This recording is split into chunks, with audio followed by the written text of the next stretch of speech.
Hello everyone. आज class 4 English का बहुत प्यारा पोयम पढ़ेंगे, सीड्स। ये पोयम एक छोटे से बीज की कहानी है। देखो कैसे वो बड़ा पेड़ बनता है।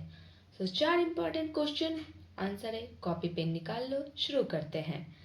सबसे पहले इस पोयम के बारे में जानते हैं। बच्चों, सोचो एक छोटा सा सीड, बीज मिट्टी के अंदर दबा है।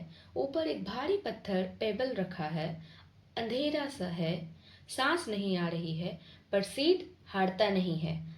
वो जोर लगाता है, पुश करता है, पत्थर को हैप्ड अवे धक्का देके हटा देता है। जब बाहर निकलता है तो क्या करता है? धूप में बास्क करता है, आराम से धूप सेकता है। इस पोयम में सीख है, छोटे हो या क्या हुआ, हिम्मत बड़ी होनी चाहिए। चलो क्वेश्चन आंसर शुरू करते हैं।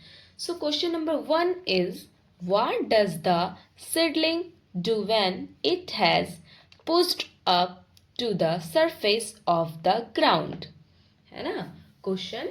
सीडलिंग मतलब छोटा सा पौधा जो अभी अभी बीज से निकला है। जब वो मिट्टी के बाहर आता है, पत्थर हटा आता है तो बहुत थक गया होता है।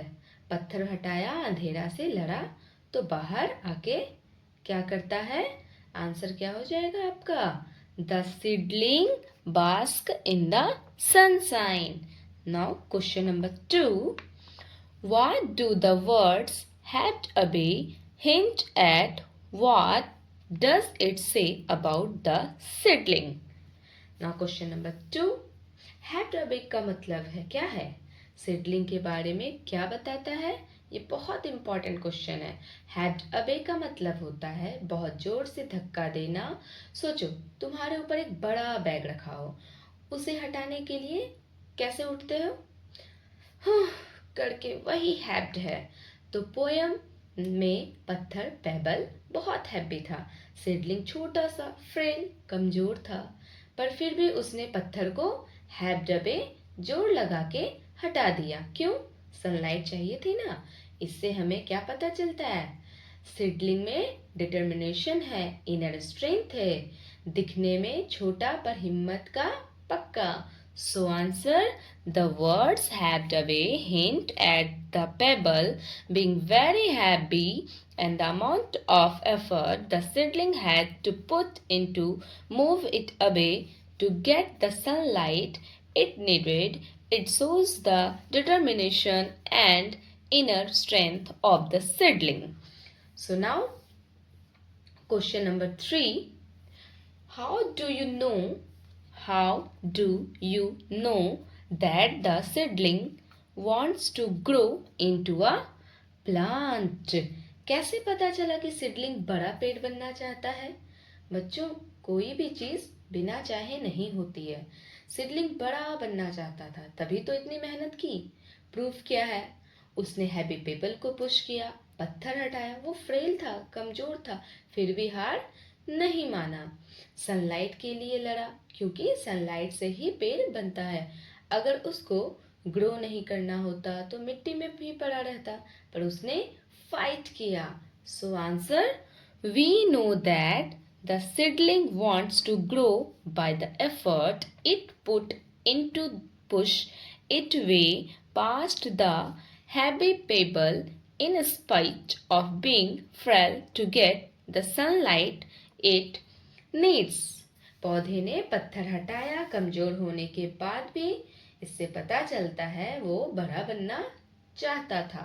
So now question number 4, do you agree with the speaker that the seedling is stronger than it seems? So हाँ, 100% agree है ना। क्या तुम मानते हो सीडलिंग दिखने में जितना है उससे ज्यादा स्ट्रांग है? तो हाँ, 100% है ना। स्पीकर सही बोल रहा है। सीड टाइनी है, छोटा सा बीज, पर उसने क्या किया? अपने राइट टू ग्रो के लिए फाइट किया, बड़े होने का हक के लिए लड़ा। जैसे तुम स्कूल में फाइट करते हो ना, मुझे भी चांस दो बोल के बोलते हो, मैम मुझे भी मॉनिटर बनना है। उसी तरह। So answer, yes, the seed is tiny but it is stronger than it seems as it is able to fight for its right to grow into a plant. हाँ, बीज छोटा है पर दिखने से ज्यादा स्ट्रांग है क्योंकि वो बड़े होने के लिए लड़ा। तुम भी छोटे हो पर स्ट्रांग हो। तो बच्चों, मोरल ऑफ द स्टोरी है सीड्स पोएम से, छोटे हो तो डरो मत, हिम्मत रखो, प्रॉब्लम पत्थर आएगा, उसे हैव टू बे करो, जोर लगाओ, सनलाइट मौका के लिए मेहनत करो। तुम भी सीडलिंग जैसे हो, आज पढ़ोगे कल बड़ा पेड़ बनोगे।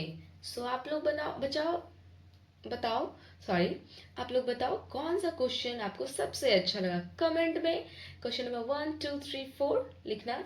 और क्लास 4 का चैप्टर 3 चाहिए तो जल्दी से कमेंट में लिख दो चैप्टर 3, कल बना दूंगी। Okay, bye bye, Tata.